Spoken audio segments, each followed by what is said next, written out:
கத்திரிக்காய் உருளைக்கிழங்கு தொக்கு செய்கிறதுக்கு தொக்கு செய்யலாம் வாங்க. அதுக்கு வெங்காயம், தக்காளி, இஞ்சி பூண்டு பேஸ்ட்டு, கருவேப்பிலை, கொத்தமல்லி. நம்ம உருளைக்கிழங்கையும் கத்திரிக்காயும் நல்லா அரிஞ்சு வாஷ் பண்ணி வச்சுருக்கோம். கடாயை வச்சு ஆயில் ஊற்றி, ஆயில் கொஞ்சம் லைட்டாக பின்னீராக ஊற்றிக்கலாம். 3 ஸ்பூன் ஆயில் ஊற்றி அது நல்லா காஞ்சதும் கடுகு போட்டு நல்லா வெடிக்கிட்டோம். கடுகு நல்லா வெடித்ததும் சோம்போ சீரகமோ கொஞ்சம் போட்டுக்கலாம். இஞ்சி பூண்டு பேஸ்ட்டு கொஞ்சம்,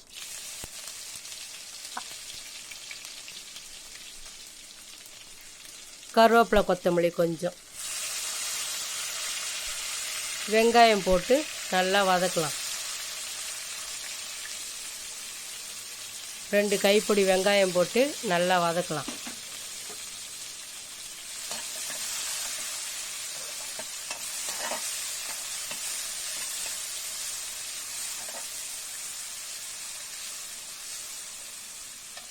அது கூட கொஞ்சம் நம்ம உப்பு சேர்த்தோம்னா வெங்காயம் சீக்கிரமாக வதங்கிடும். அதனால் உப்பு சேர்த்து வதக்கலாம்.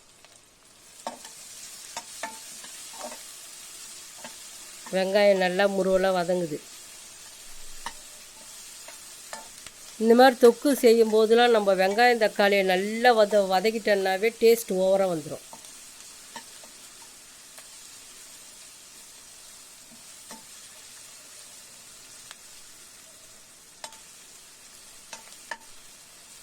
வெங்காயம் நல்லா முருவலாக வதங்குது. நல்லா வதங்கிடுச்சு. அந்த மாதிரி நல்லா முருவலாக வதங்கினா போதும். இப்போ தக்காளி போட்டோம். தக்காளி நல்லா பிசைஞ்சு போடுங்க. நீங்கள் குருவாக நறுக்கிக்கலாம்னாலும் நறுக்கிக்கலாம். இதை விட நல்லா நைஸாக குருவாக நறுக்கிக்கலாம்.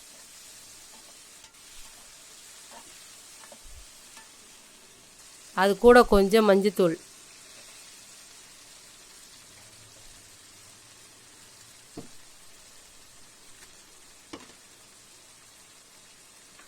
மஞ்சத்தூள் போட்டு நல்லா வதக்குங்க.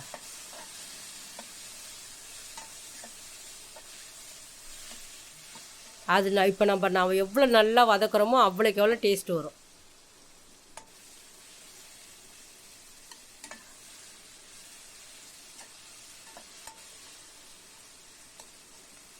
தக்காளியெல்லாம் நல்லா உடச்சி விட்டு நல்லா செம்மையாக வதங்கட்டும்.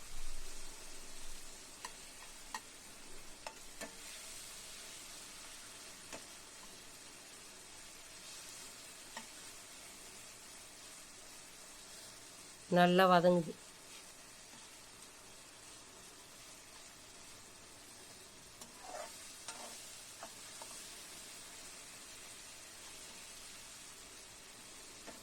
நல்லா வதங்கிடுச்சு. இப்போ கத்திரிக்காய் உருளைக்கிழங்கு போடுறோம்.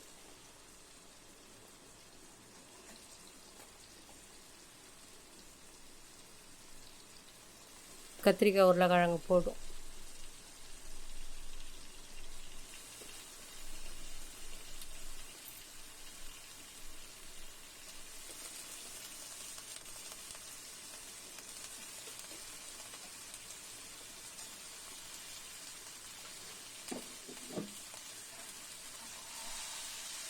கத்திரிக்காய் உருளைக்கிழங்கு போட்டு நல்லா வதக்கணும். இந்த கத்திரிக்காயும் உருளைக்கிழங்கும் நம்ம வதக்கும்போது அதுலேயே பாதி வெந்துடும். அந்த அளவுக்கு நம்ம வதக்கணும்.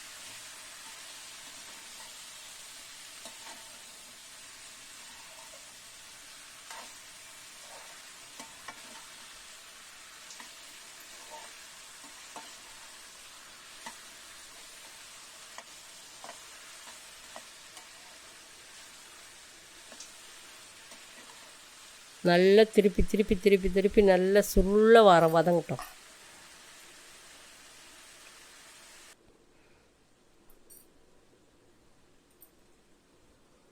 நல்லா வதங்கிடுச்சு.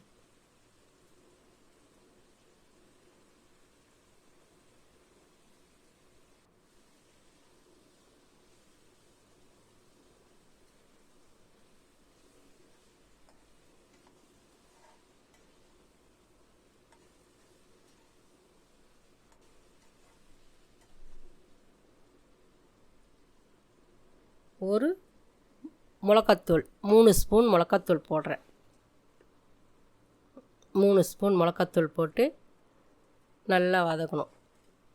2 மிளகு போட்டுக்குவோம். மிளகு ஆப்ஷன் தான், ஆனால் டேஸ்ட்டு ஓவராக இருக்கும், சூப்பராக இருக்கும். நம்ம இதை போட்டு நல்லா ஏற்கனவே ஆல்ரெடி உருளைக்கிழங்கு கத்திரிக்காய் நல்லா எண்ணெயிலே வதங்கிடுச்சு. இப்போ நம்ம மிளகாத்தூள் போட்டு இதையும் வதக்கிட்டு லைட்டாக தண்ணி ஊற்றணும். ரொம்ப தண்ணி ஊற்றிடாதீங்க, கொஞ்சமாக தண்ணி ஊற்றணும்.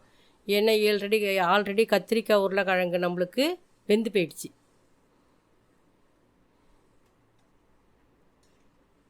இன்னும் கொஞ்சம் உங்களுக்கு பிடிச்சதுன்னா அதில் இன்னும் 2 ஸ்பூன் எண்ணெயை ஊற்றி அந்த எண்ணெயிலே வேக வச்சு கூட எடுத்துடலாம்.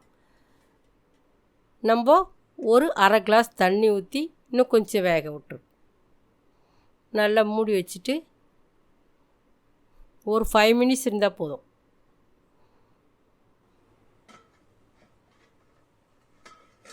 நல்லா வெந்து போச்சு, செமையாக வெந்து போச்சு பாருங்கள். நல்லா கலரி விடணும். தொக்கு செமையாக வந்துடுச்சு. இந்த மாதிரி நமக்கு தொக்கு நிறைய கிடச்சிதுன்னா வெறும் சுட சுட சாதம் வடித்து அதில் ஒரு கரண்டி தொக்கு எடுத்து போட்டு கூட சாப்பிட்டோம்னா சூப்பராக இருக்கும். காயெல்லாம் எப்போ வெந்து போச்சு பாருங்கள்.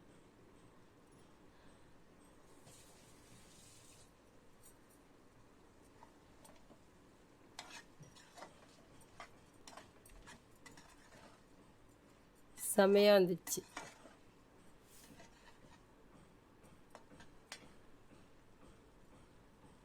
வாங்க பவுலில் சேவ் பண்ணலாம். சேவ் பண்ணி சூப்பராக இருக்கான்னு செஞ்சு பார்த்துட்டு எனக்கு கமெண்ட் பண்ணுங்கள். கத்திரிக்காய் தொக்கு சூப்பராக ரெடி ஆயிடுச்சு.